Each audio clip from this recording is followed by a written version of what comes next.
नमस्कार दोस्तों, सफ़र बातों का में आपका हार्दिक स्वागत है। मेरा नाम विनय है और आज हमारे साथ जिस विषय पर चर्चा करने के लिए हम लोग मौजूद हैं, हमारे साथ आज हैं शैलेश सर। और सर आपका हार्दिक स्वागत है। आपसे कुछ चीज़ें जानने के लिए हमने विशेष रूप से आपसे आग्रह किया है कि आज हमें थोड़ा सा समय दें जिसमें हम कुछ विषयों पर चर्चा कर सकें। हमारे कुछ दर्शक हैं वो जानना चाह रहे हैं कि किसी भी पूजा पाठ के बाद जब हम लोग हवन करते हैं तो हवन करते समय जब हम हवन सामग्री डालते हैं उस हवन कुंड में, तो हवन सामग्री डालने के साथ ही हम उसमें स्वाहा शब्द का उच्चारण करते हैं। ठीक है।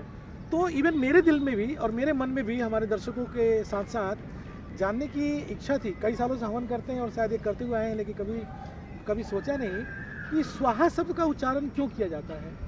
क्या हम स्वाहा शब्द का उच्चारण ना करें तो हमारा ये जो हवन है ये क्या परिपूर्ण नहीं होगा? तो इससे जुड़े हुए दो चार क्वेश्चंस हैं जो हमारे दर्शक जानना चाहते हैं। तो सिलसिलेवार रूप से इस पर अगर आप प्रकाश डाल पाएँ तो हमारे लिए बड़ा ज्ञानवर्धक होगा सर। धन्यवाद विनय। पहले तो मैं आप सबके दर्शकों को फिर से प्रणाम करना चाहूँगा और तुम्हारा फिर से धन्यवाद मुझे बुलाने के लिए। और एक बड़ा अच्छा प्रश्न तुमने उठाया है, हालांकि ये हमारे पास हमारे दर्शकों के थ्रू आया, आई एम श्योर जी, कि हम लोग सबके घर में पूजा के उपरांत हवन की एक प्रक्रिया होती है जो हर कोई पूजा अनुष्ठान हम लोग करते हैं उसमें हम लोग हवन करते हैं।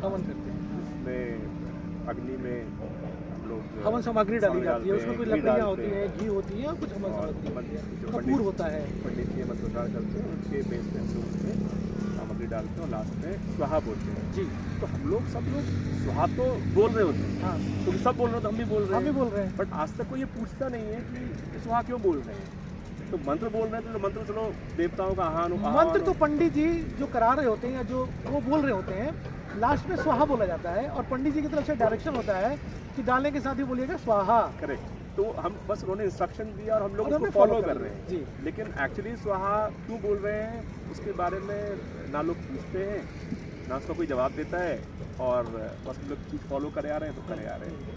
तो स्वाहा बोलना किसी भी हवन में अनिवार्य है। अगर आप हवन सामग्री चढ़ा रहे हैं तो बेसिकली आप आहुति दे रहे हैं, है ना। सामग्री चढ़ा के आहुति देते हैं, तो आहुति देने के बाद स्वाहा बोलना अनिवार्य है। अच्छा, अदरवाइज आपकी जो आहुति है वो देवताओं तक नहीं पहुँचेगी। अच्छा, तो मतलब जो हम आहुति दे रहे हैं वो देवताओं को समर्पित कर रहे हैं। करेक्ट। तो जब हम सामग्री डालने के बाद स्वाहा बोल रहे हैं अग्नि में, तो आप बेसिकली देवताओं का आह्वान कर रहे हैं। तो हवन की प्रक्रिया इसलिए कि देवताओं का आह्वान करना है। अच्छा, तो जब तक आप स्वाहा नहीं बोलेंगे वो आपकी आहुति देवताओं तक नहीं पहुंचेगी। तो रीज़न ये है कि स्वाहा क्यों बोलते हैं, तो मतलब इसलिए अनिवार्य है क्योंकि देवताओं तक पहुंचना है। बिल्कुल। अब लेकिन ऐसा क्यों है कि स्वाहा बोलने से ही देवताओं को तक पहुंचेगा? तो उसके पीछे कुछ कथाएं हैं, जिसमें सबसे प्रचलित कथा है वो मैं आप सबके साथ शेयर करना चाहूँगा। कि एक बार सभी देवता थोड़ा परेशान होकर ब्रह्मा जी के पास पहुँचे। अच्छा, समस्या थी। तो जब वो पहुँचे तो ब्रह्मा जी ने कहा कि देवतागण बताएं कैसे आपका आना हुआ। तो देवताओं ने कहा कि प्रभु, जितने भी लोग देवताओं का आह्वान कर रहे हैं, आहुति दे रहे हैं, वो देवताओं तक पहुँच नहीं पा रही है। देवताओं ने ब्रह्मा जी से ये एक कंसर्न जताया। लोग तो आह्वान कर रहे हैं, मानव लोग अग्नि में आहुति दे रहे हैं, लेकिन वो आहुति देवताओं तक नहीं पहुंच पा रही है, तो इससे उनको लाभ नहीं मिल पा रहा है। तो इसका कुछ कीजिए।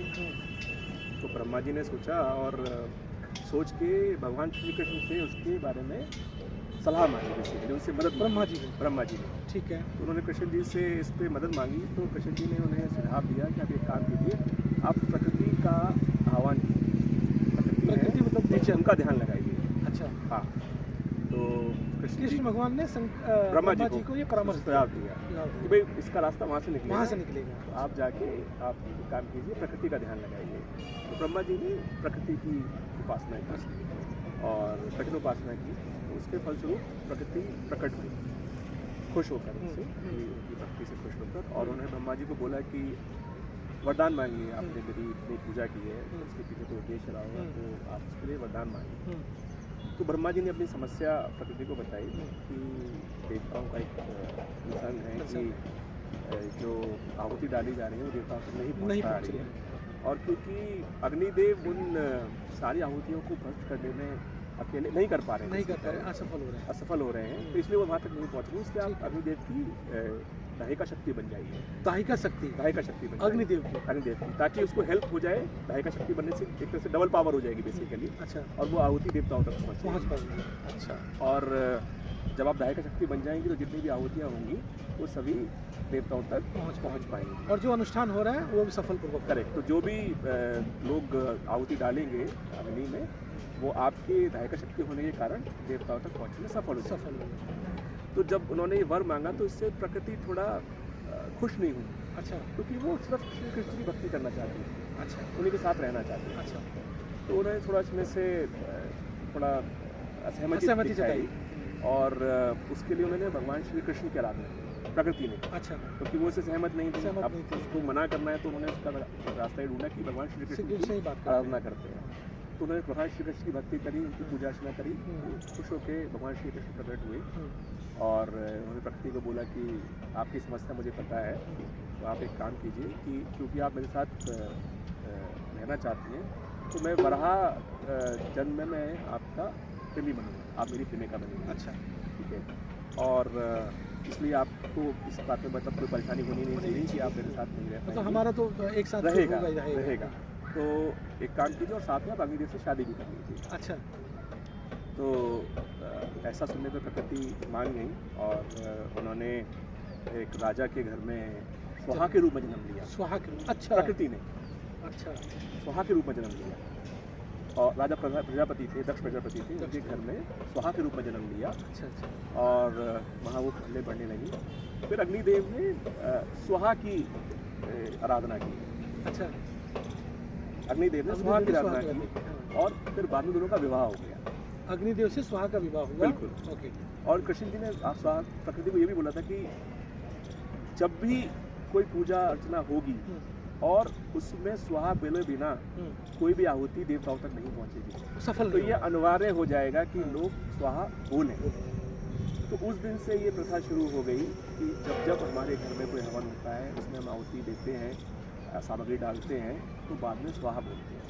और स्वाहा बोलने से ही वो सारी आहुतियाँ देवताओं तक पहुँचती हैं। जो हमारा मेन कंसर्न होता है कि हमारा उद्देश्य है दोनों का कि हम जो कि देवता भी चाहते हैं कि जो लोग उन्हें याद कर रहे हैं उनके पास उनकी सूचना पहुँचे, और जो लोग आहुति दे रहे हैं वो भी चाहते हैं कि देवताओं का आह्वान हो।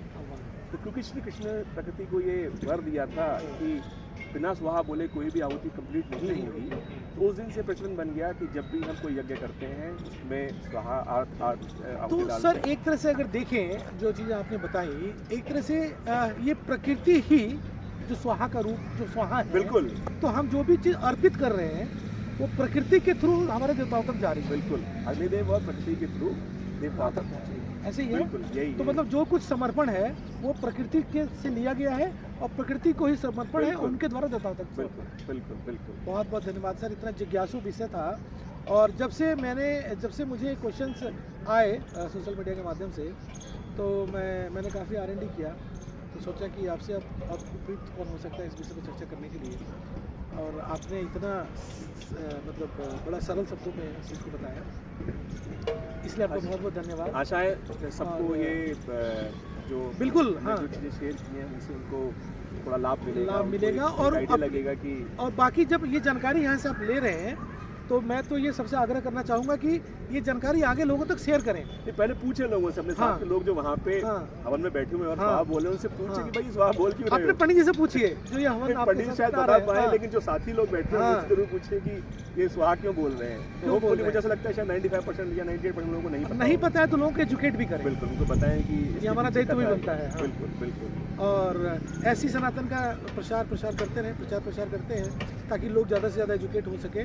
और हमें भी, अगर आप चाहते हैं कि हम आपके साथ ऐसे रोचक तथ्यों की जानकारी आपसे शेयर करें, तो आपसे विनती रहेगी कि आप हमारे चैनल को सब्सक्राइब कीजिए, अगर यूट्यूब के माध्यम से देख रहे हैं तो, अगर फेसबुक के माध्यम से देख रहे हैं तो उसको फॉलो करें, शेयर करें लोगों के बीच में, ताकि ऐसी जानकारी आप तक पहुँचाई जा सके। और मैं तो चाहूँगा कि कमेंट में आप लोग लिखें कि आप और किन विषयों पे जानकारी चाहते हैं। बिल्कुल, इस पर कि हमें आगे मदद मिल सके कि हम और जितने भी नए एपिसोड बनाएं, उसमें हम उन विषयों को उठा पाएँ जो आपकी जिज्ञासा के पीछे है।